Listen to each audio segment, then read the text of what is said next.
Greetings, happy warriors, and thank you for being part of the Rabbi Daniel Lapin show, where I greatly appreciate your participation.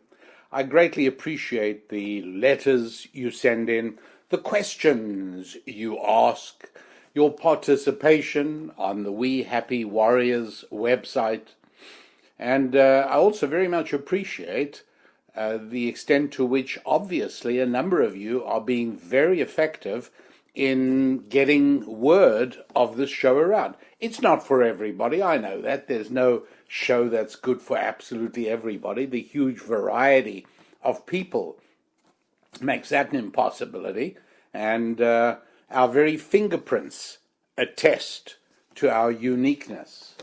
And so anytime we're able to actually gather together a group of people with sufficient in common to form a community of sorts, that's a miracle in and of itself. It's wonderful. And so for people who are like-minded, I hope that this show brings life-changing value and effectively provides the tools for transformation. That is very much my hope. Now, let me do what I am asked to do every week, which is remind you to subscribe to the show if you've not already done that. You've heard me say this before.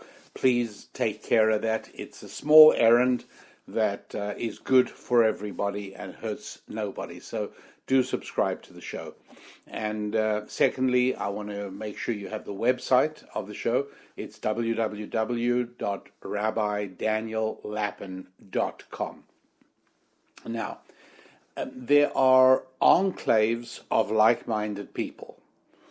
There is a group probably close to maybe 70,000 who are Torah observant Jews in the Lakewood, New Jersey area. There are larger groups than that in New York, both in the city and also upstate. There are groups in parts of southeast Florida. There are groups in Chicago. There are groups in Baltimore. There are groups in Los Angeles. And that's about it for the United States. These aren't huge numbers, but anytime you've got 20, 30,000 people who are closely connected with one another and have certain things in common, enough in common to form a community, you have a turbocharged economic machine. Why? Because as I explain in different shows, different podcasts, and in lectures all the time, money is made for both parties every time there is an economic transaction. Every time there is a voluntary, consensual transaction, 1 and 1 turns into 17, or some such numbers like that. That happens automatically. It's unavoidable. Every time two people effect a transaction, one person sells something, one person buys something. It might be an object, it might be the service of fixing your car or mowing your lawn or doing your taxes. Every time that happens, the result is that the seller obtains a certain amount of money that he values at more than what he gave up, and the buyer has given away a certain amount of money, but what he gets back he values as higher than what he gave away in the form of monetary value. This is the reality.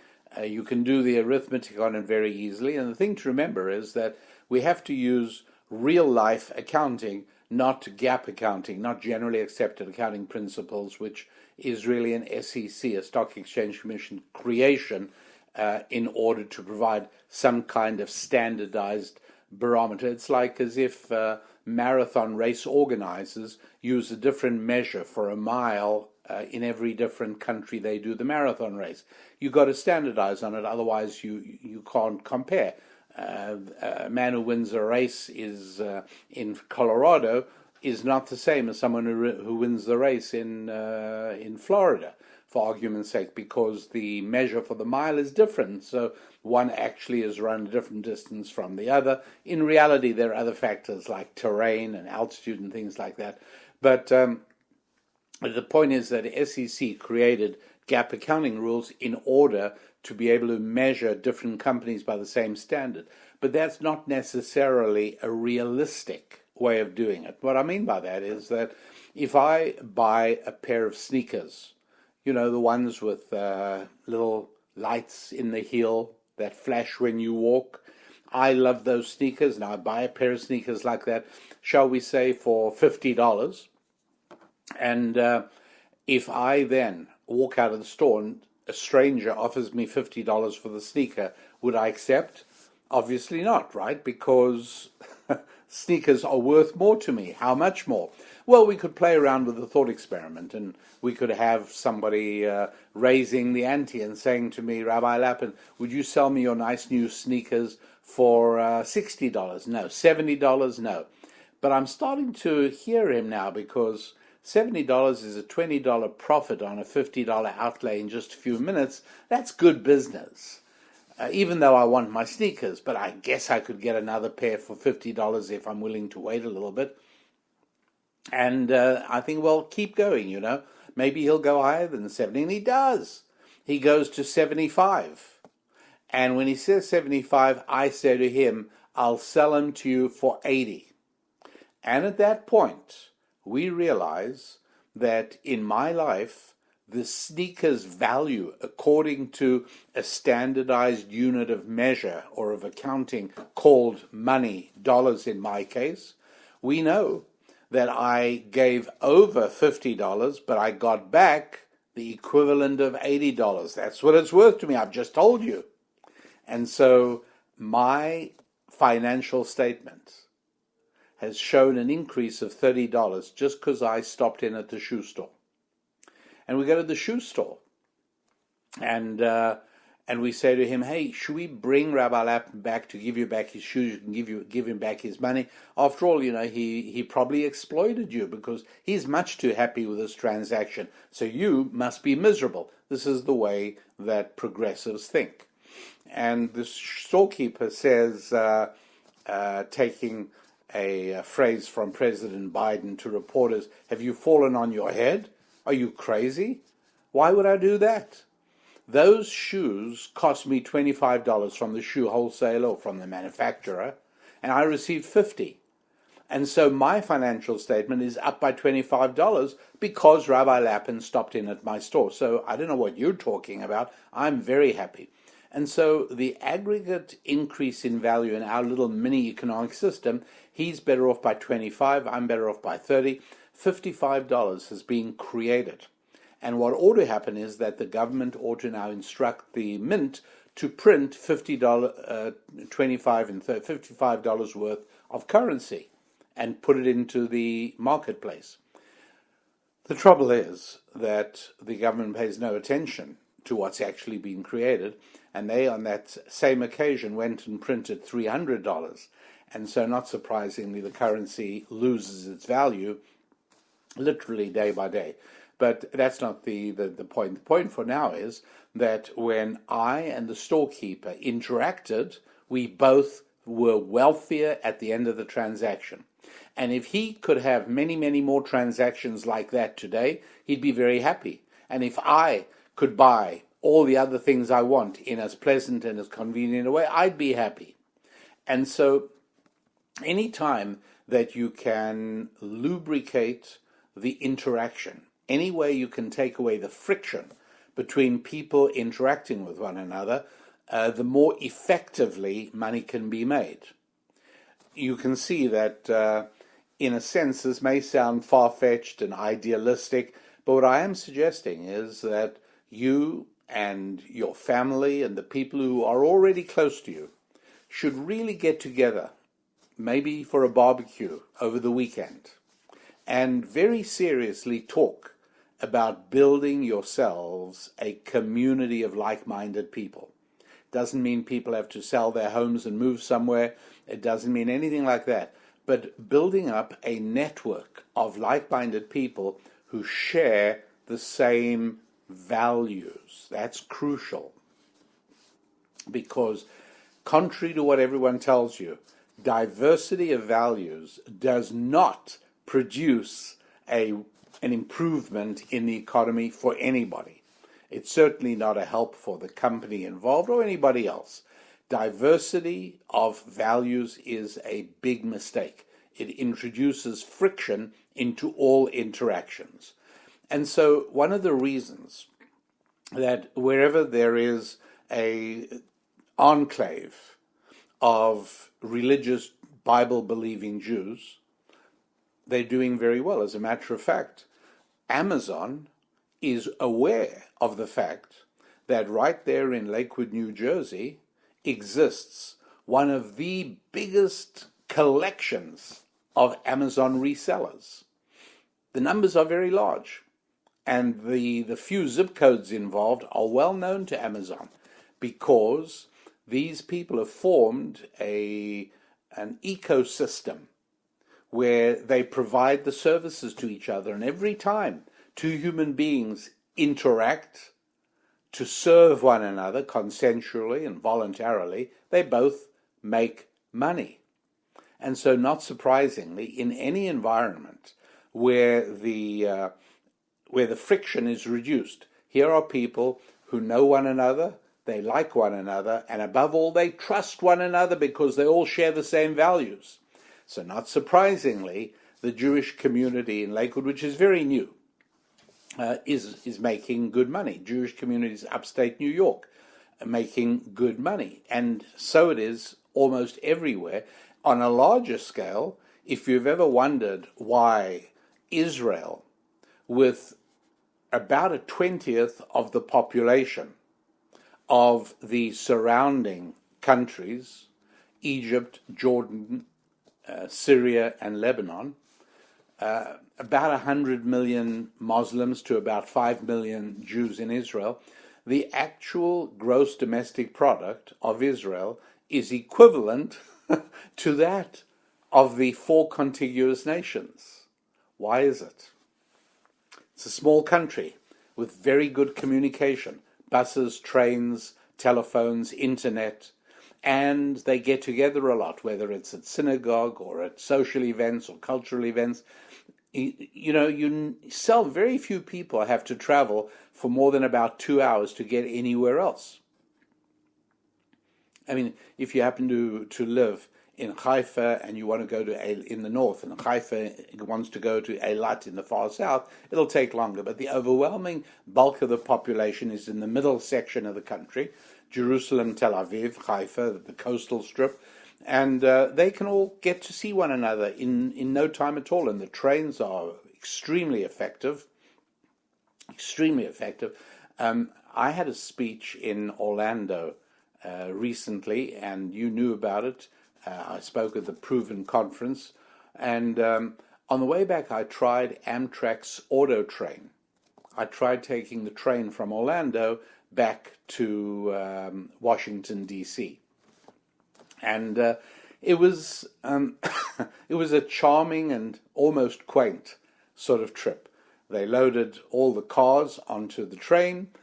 People got on. You got a comfortable seat, and there you were. 16 hours later, you're at your destination. But what I found interesting was that I've got one of these apps on my phone where I can measure speed. Everyone has it, and you can even get the highest and lowest speeds during a period. The train never exceeded 57 miles an hour. Now, when I was giving a speech in China recently, I went on a train, and it registered 148 miles an hour. And I believe there are plenty that are faster than that, over 200. And here in the United States of America, 57 miles an hour. Now, the train didn't go clickety-clack the way trains did back in Africa in the 1960s when I rode on trains there on that continent, because they're now using welded track instead of jointed track. So no clickety-clack. But I'll tell you this, the train rocked and rolled and it jerked and gosh, the train in China, the attendant brought me a cup of coffee and she filled it right to the top and she sat it down and I thought to myself, it's not going to be good. The next time we go around a curve, that coffee is going to spill and it's going to be messy. Well, we went around many curves, but the curves are banked so precisely to the speed at which the train will take them that my coffee did not spill a single drop. And, well, this train, as I say, jerked and it was a very quaint, lovely experience. This auto train's been operating between Orlando and DC for at least 30 years, and I think more than that. And to me, frankly, it didn't look as if the equipment had been very updated since in that time. Well, I will say all the staff were terrific. They were absolutely charming. So it was kind of a trip into the old times. Why am I telling you all this? Because, again, going back to Israel, you get on a train in Jerusalem, and in no time at all, you arrived in Tel Aviv. Quick, smooth, quiet.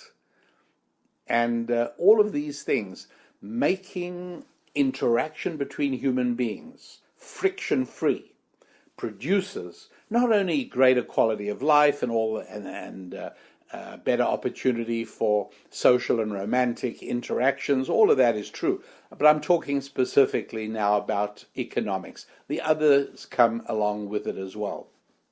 And so that is something that is real. You find it also in Utah, right? The economics of members of the LDS Church are way above national averages, way above averages you'd find for people in Utah or for neighboring Nevada. Again, why? Because they've got a lot of people interacting with one another, and the costs of the interaction are low. People know each other, they like each other, and they trust each other. And that means business operates friction-free, means more business happens in any given time, and every single time business occurs and every single time a transaction takes place, money is made for both parties. There are places, today mostly in the South, where there are communities of evangelical Christians, and several of them have shared with me, several communities shared with me, they even produce a trade directory where members of a group of several churches get together. And, a church can be a few thousand people. And so after a few churches get together, it's 20,000 people in the directory. And next time you need orthodontics for your kid, next time you need to get a new car, whatever it is you need, you flip through and you'll find somebody with whom you share all the important values of life in that line of business. Why wouldn't you patronize him? You'd feel much more comfortable doing business with him. And so again and again, in whatever way this shows up, when people can form communities with like-minded values, it's better for everybody. And so obviously, this is something that if you're not already part of an active community like that, you should really think about it. It could be a very worthwhile thing for you to set about doing. Now, the reverse is unfortunately also true, and that is that things happen in a society, and I'm going to say a deteriorating society, that cause additional friction between people, which means that the costs of transactions, the expense of doing business rises, which means less business results. And what do you think? Obviously, prosperity plummets. What am I talking about? Well, I again I've just been on a bit of a trip, and as I said, ended up in Florida, and I spoke in a number of different states, and I appeared in several different states, and so I had some interesting experiences. And I want to tell you about them because they reflected, again, in a negative way, the value of forming, to start with, even a small community of like-minded people. But if you're already a member of a church or a synagogue, you've got a head start, because there already is a large group of people with whom you can begin to form an association.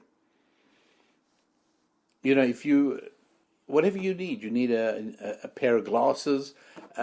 If you go to somebody you trust for the eye exam and to purchase the glasses, you'll spend a lot less time searching around. You otherwise might go from 1 to 3 to 4 optometrist stores in order to find a place at which you feel comfortable.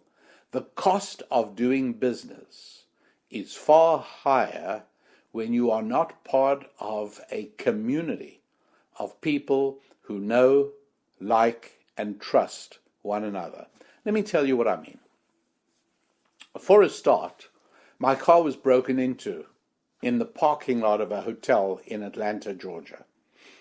I had one of these club devices on the steering wheel, and so I don't know why they didn't see that before they broke in. It was in the nighttime, and not being able to drive the car away, I guess out of annoyance, but they vandalized and they really ripped up and damaged the interior, and it upset me. It was not a rental car, it was my own car, it was a car I'm fond of, and I was upset about it. And when they called me in the room early in the morning and asked me if I could come downstairs, the police want to speak to me, I went down and I was immensely saddened, not only by what had been done to my car, but also concern about how I was going to complete the rest of my journey, which I was planning to do by car. And thirdly, a more of an analytical reaction to, what does this say? If you add up, like, how many other cars were damaged in Atlanta last night and tonight and the next night? And now, how about other cities? How many cars are damaged in Baltimore and in Miami and in Detroit and in Washington, D.C. and in St. Louis and in Chicago every single night? I don't know the number, but it's got to be a huge cost to the economy. A huge cost. Really, really distraught. By the way, if you fall for the old lie that the broken window is good for the economy because it gives work to the glass manufacturer, I suggest you read Henry Hazlitt, terrific economist who rebuts and refutes and debunks that complete in other words, I had to pay a wonderful mobile glass, auto glass company. I actually wanted to mention their name. They did such a great job. They came and they replaced the broken window, which at least enabled me to keep the rain out of the car.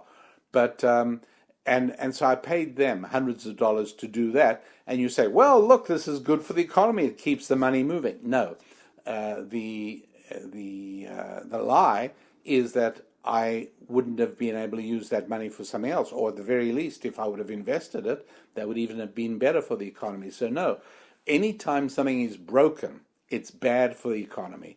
If that wasn't true, then if there's a war and an enemy comes and knocks down buildings, never mind breaks windows, you should be thanking him because he's stimulating your economy.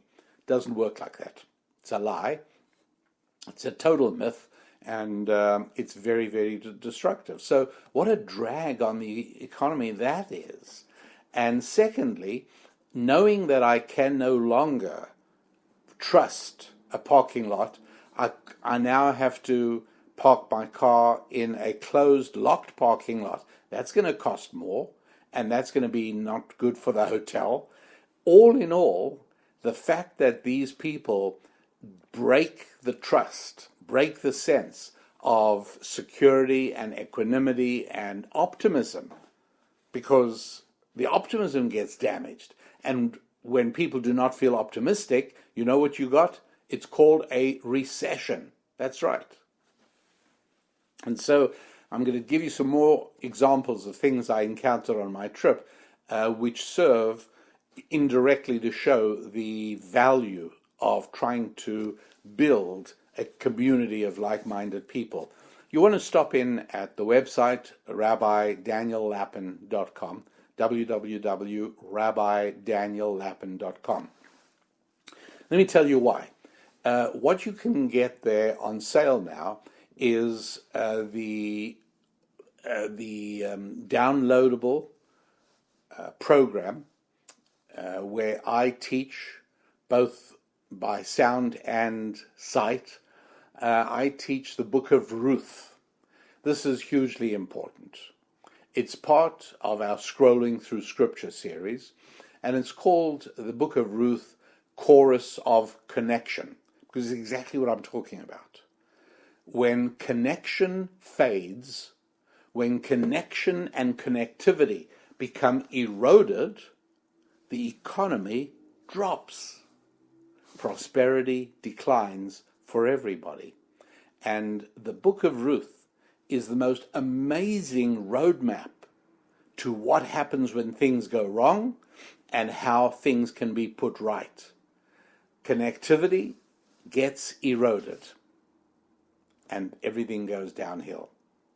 But if you happen to live in a community of like-minded people, you know, my wife and I were actually visited Lakewood, New Jersey some while back, and we both realized this is a good time to do some shopping because we didn't have to worry about whether we were being ripped off. We didn't have to worry because we went to stores owned by religious, observant, Bible-believing, and Torah-observant Jews. It's a minority of the Jewish population of America, a small minority, maybe 20%. But when you do find a conglomeration of those people, it's very convenient for us. We don't spend a lot of time wondering about restaurants. We can go into a restaurant because we know it conforms to the laws of kosher food, and we know we can go into a clothing store, and that conforms to our requirements. And so it is. It's remarkable. It makes economic transactions friction-free. And that means it's better for everybody. Financially, really, really, really better. So take a look at the Book of Ruth, Chorus of Connections, special price now. You really want to study this. And at the end of it, you're actually going to know a significant, important book of the Bible in a way that nobody else does, because I teach it in the full technicolor perspective of ancient Jewish wisdom. It really is going to expand your consciousness very dramatically. And do write and tell me. I'd like to add it to my very gratifying collection of fan mail on the Book of Ruth, Chorus of Connection. You'll see that at www.rabbidaniellapin.com. So go ahead. Book of Ruth, don't miss this chance. Secondly, we're also making available a limited number, and I say limited, I think there's fewer than 100 left, of autographed copies of Business Secrets from the Bible. And you can, again, find that on the website at rabbidaniellapin.com. They're also special on hardcover copies of my important book called Thou Shalt Prosper, the 10 Commandments for Making Money. And they're available at a special price for $10 each. It's crazy, but there it is. Again, not many left. We're clearing out the warehouse, and you can go ahead and good time to get them, maybe Father's Day presents or whatever else you want to do. There it is at the website, rabbidaniellapin.com, and it's all available there. Please make a note of that and do that as soon as we finish the show. You might also want to join our community, talking about communities. You might want to join our community of happy warriors, and go ahead and do that as well. And that brings access to a vast library of resources that are all practical and impactful in areas of your life that you really care about: your family, your finances, your faith, your friendships, and your physical fitness. That's it. If all of those things in shape, right? If you sleep at night with no money worries, and your family is loving and close, and you've got friends, and you have a connection with the boss, and on top of that, you're physically fit, you've got not a lot to complain about. As a matter of fact, a whole lot to be grateful for. And you, as a happy warrior, well, you already know what is the unexpected outcome of gratitude. You know? When you express gratitude, your optimism rises. Isn't that something? If you're not feeling sufficiently optimistic, start thanking some people. You'll be amazed at what happens. Really, one of the most important things I'm telling you today. Okay, so back to my little road trip. So I've told you about the incident with my car, which was depressing because I realized that this is happening on a large scale all around the country, and that imposes a drag on the economy. Then one hotel, I'm getting ready to leave in the morning, and I had to get out and get on the road fairly early, and I went down to the lobby to get one of those trolleys. Right? I like taking care of my baggage myself. We don't have a whole lot. And I asked, there's no trolleys. They're usually stuck in a corner of the lobby. Where are the trolleys? And the person behind the desk said, a lot of people take them to their rooms in the night so that they can expedite their departure in the morning. They've already got the trolley in the room. Wow. That's inconsideration on a colossal scale. What incredible lack of consideration for other people, so that you can get out on time. Somebody else who may be getting out earlier doesn't have access. She said, we only have 6 of them, and a lot of people take them upstairs. So you wait around, sooner or later somebody will bring them down. Okay, so I brought down our suitcases by hand, without a trolley. It turns out that that's not that uncommon. Susan was with me, we stopped at a market to get some crackers and cheese and some other things we wanted to have with us in the car and in our hotel. And I noticed this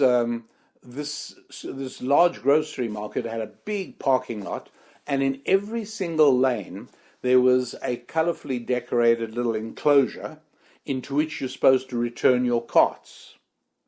But yet, I look around the parking lot and I saw a whole bunch of carts lying in the parking lot, taking up parking spaces, because if there's a cart in a parking space, it's not available to me. I have to get out and move it.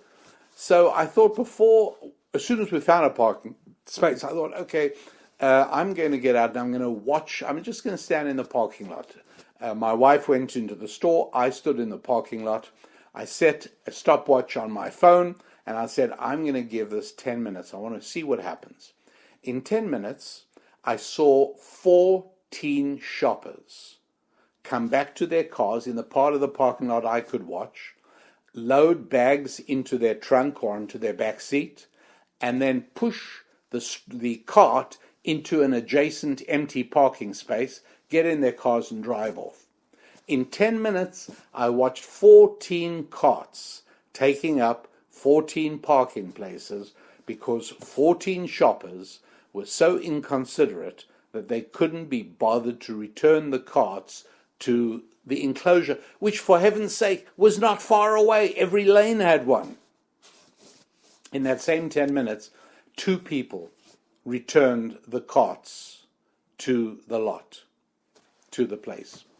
2 people, after they loaded their groceries into their car, rolled the cart the 10 yards or whatever it was to the local nearest enclosure. 2 did, 14 did not.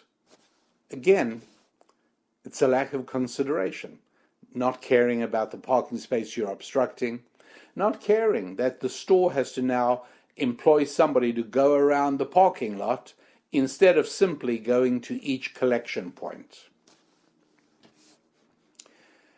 And so I started watching out, and I saw this kind of thing. For the rest of the trip, I decided to be alert for acts of inconsiderate behavior. And the other one, once I was alert to it, I saw it many times. I stopped at a crosswalk to allow two young men who had just stepped into the street to cross. Now, I don't know about you, but when a car stops for me to cross the street, I'm incapable of doing anything other than walking quickly, and I usually even give a wave of acknowledgement. That's just how I was brought up.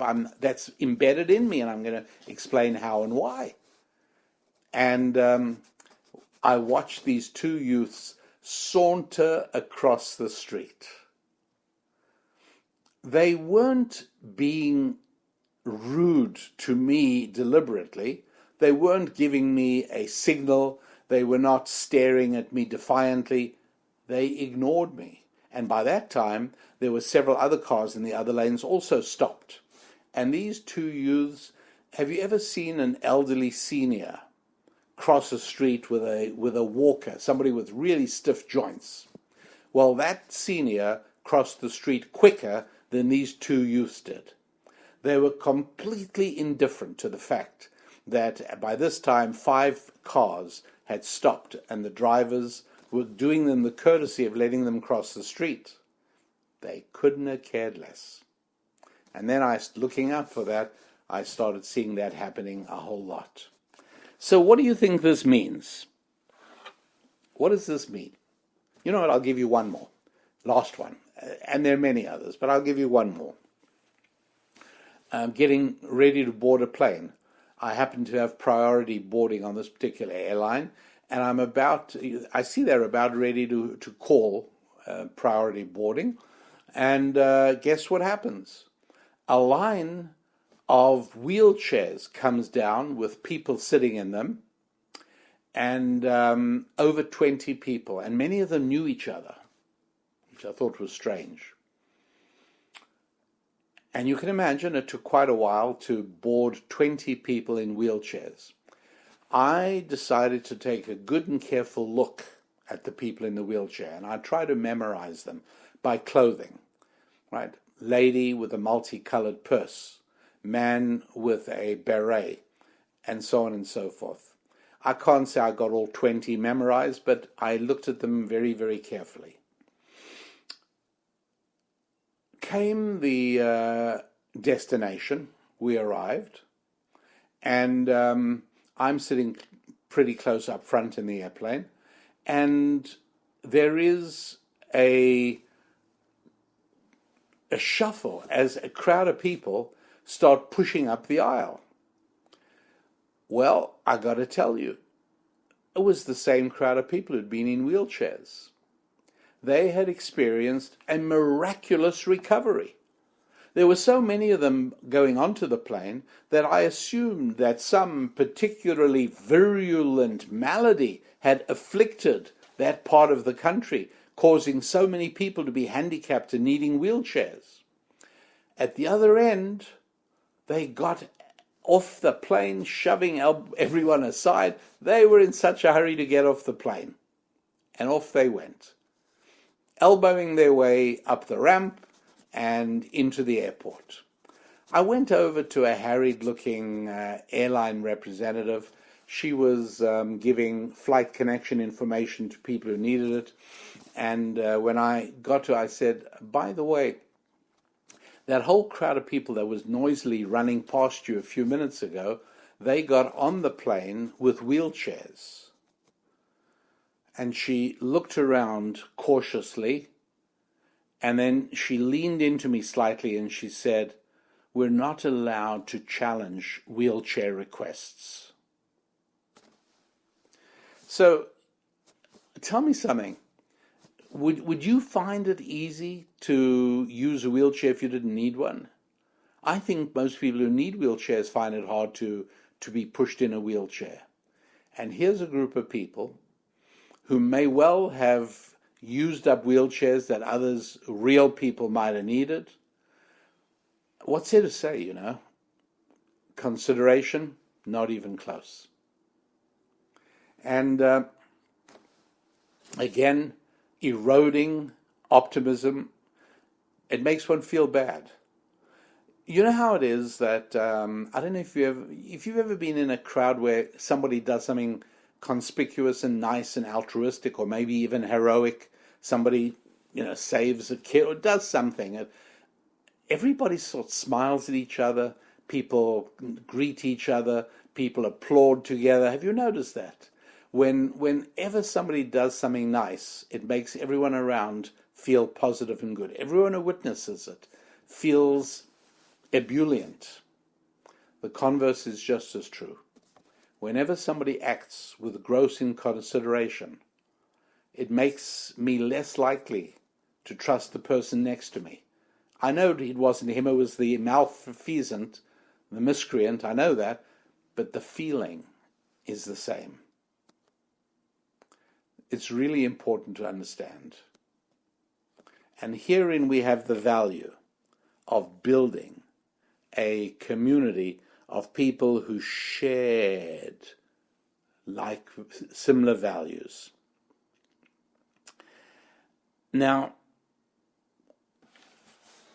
I should point out, as I like to do periodically, and I did in a thought tool recently, that one of the reasons that the United States of America became an engine of unprecedented prosperity in the history of the world, and it did it pretty quickly after its founding in 1776, was because in 1782 the Pledge of Allegiance was established. The Pledge of Allegiance, now there are, I think, 4 other countries in the world that have Pledge of Allegiances. They picked it up recently, hoping to derive the same kind of benefits that America did from hers. Today, it's a deterioration. Today, they don't say the Pledge of Allegiance hardly in America anymore. But it used to be very popular and very common. School children said it every day. The Pledge of Allegiance acknowledges that we are all bound by common loyalty to that flag. Therefore, we are all unified. It built a sense of community. We all respected the founding fathers. All of that is so important. The words e pluribus unum, which were placed on the Great Seal of the United States in 1780. The Pledge of Allegiance is later. I'm sorry. Pledge of Allegiance was 19th century, 1800s. But in the late 1700s, the term e pluribus unum was put on the Great Seal and then on the currency, e pluribus unum, out of many, one. It's a tribute to the idea of unity. This is partially why America launched such an unprecedented prosperity, because you felt close and friendly and united. You walked into a store, you felt okay about it. You felt the person wasn't going to do you down. You were all Americans. You cared for one another. Took away the friction, and business prospered, and so did people. Very, very valuable to know. But it's not like that anymore. And so, how do you go about building a society like that? How do you raise children who are considerate? If you do take my advice and start forming a community of like-minded values, consideration would be a huge one. How do you encourage it? How do you foster considerate behavior among one another? And I want to share the answer with you. The answer is that it's so deteriorated. It's so depressing. Look, Leviticus, book of Leviticus, chapter 19, verse 14, tells me I'm not allowed to curse a deaf man. But you think about this for a moment. What harm is done? I get together my friends, I say, come, let's have some fun. Jeff over there is deaf, been deaf since birth, can't hear a thing. So we all go over to Jeff, and we smile disarmingly at him, and we pretend that we're being friendly, but we all say things. Oh, Jeff, you're such an idiot. Oh, Jeff, we can't stand you. Oh, Jeff, you think we like you. We think you're such a fool. What harm is done? We're having fun. Jeff thinks we're being friendly. He can't hear us. What's the problem? This is foundational to Judeo-Christian thinking.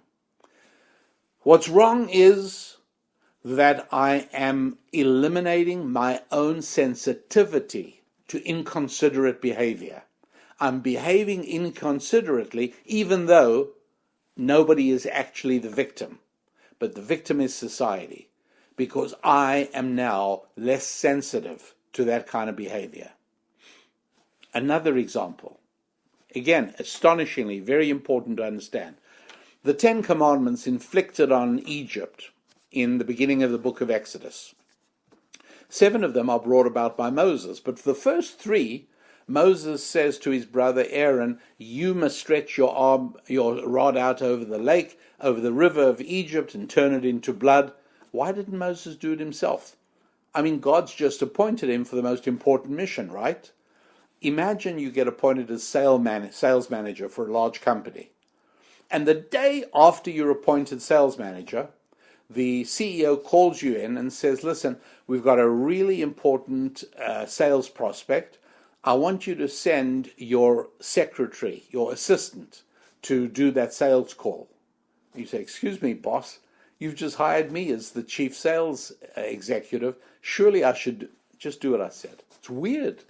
God's just appointed Moses to take the Israelites out of Egypt by means of plagues. And God says to Moses, tell your brother Aaron to bring this plague on Egypt. Blood, frogs, and lice. The first 2 out of the river Nile, the second out of the sand. What's going on here? Why should this be? Why not let Moses do them all? And the answer is that the water of the Nile benefited Moses. It did him a favor. It carried him as an infant in a waterproof little ark. It carried him from the danger of being killed to the arms of his protectress, the daughter of Pharaoh. And you'll see all this in Exodus chapter 2, verses 3 to 5. And then also, when Moses goes out among his people as a young man, he sees an Egyptian beating up a Hebrew. So he kills the Egyptian. You got to like this, right? Moses didn't call a symposium on Egyptian anti-Semitism. He didn't write to his member of Congress. He saw an Egyptian beating up an Israelite, so he killed him. No wonder the man was a leader. And in Exodus chapter 2, verse 12, he hides the body of the Egyptian in the sand, and he's able to make good his escape. So the sand did him a favor. The river did him a favor. And so the first 2 plagues, blood and frogs, which, as it were, curse the river, and the 3rd plague curses sand, the lice came out of the sand. Not surprisingly, it's really rather amazing. In each of those cases, it says, God said to Moses, tell Aaron to bring the plague. And these are in Exodus chapter 7, verse 9, Exodus chapter 8, verse 1, and Exodus chapter 8, verse 12. 7:19, 8:1, 8:12. Got it? Look it up. You'll find it interesting. Why? Why couldn't Moses do the action that would curse the river? Because you don't return good with evil. There's something particularly immoral and treacherous about hurting somebody who did you good. The river saved Moses' life. The sand saved his life, allowing him to escape. You don't be the one to damage that. It had to happen, so Aaron did it. But you don't do it. But what are you talking about? The river's inanimate, the sand's inanimate. It can't feel anything. You're right. But consideration is what's in me, what's in my heart. Consideration is part of my soul. It becomes part of my identity. I could not amble across a street if a motorist had stopped for me. I couldn't do it because of understanding these principles. And I was raised this way, and my children were raised this way. Absolutely. I was raised as a young boy. I remember being told the story of a rabbi who, when his shoes wore out, he took the old worn-out pair of shoes and he put them in a paper bag and then put them in the trash. And somebody said to him, why did you put them in a bag first? He said, these shoes are old friends. They've carried me for months and months and months. I've worn these shoes, years, who knows? They're comfortable. They've been old friends. If I throw them away, they might end up next to some smelly kitchen waste. I've got to protect them from that, at least. I'll put them in a bag. Also, as a boy, my great uncle was a man in his 80s. He was my rabbi. I was being taught by him. And he wanted to pack up his prayer shawl called a talit. And he was going to rest it on a table as he was folding it. But he noticed the table was very dusty. And so he looked around, and I said, Uncle, would you like me to get you a rag? And he said, no, I'll get it myself. And I waited, and he went and got a rag, and he came and he cleaned the table. And I said, why didn't you let me do it? And he said, because this prayer shawl, this talit, is mine. I've worn it every day.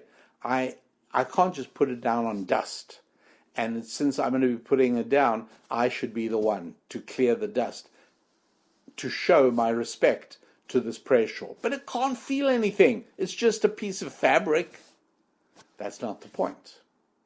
When you can grow to become sensitive to inanimate objects, you will never be able to behave inconsiderately to a human being. It's a remarkable thing. That is material that was written by the creator of the universe. He who created people knows us so well. And in an America that has become increasingly secularized over the last 50 years, I think we can also say it is a society that has become increasingly less considerate of one another. And that imposes huge economic costs. And so my recommendation is that everybody thinks seriously about becoming part of a community of like-minded people. If there isn't one, start forming it and building it. And if there is one and you can join it, grow it. Because the bigger it is, the more powerful it is. If you can get a community upwards of 20,000 people, it becomes a very powerful economic unit. And to be part of it is great value. When the United States of America was formed, it was such a community. But then diversity became a value instead of unity. And instead of the values, the religio-social values that produce people who know one another, like one another, and trust one another. Consideration is an essential component of that. You don't want to lose out on it.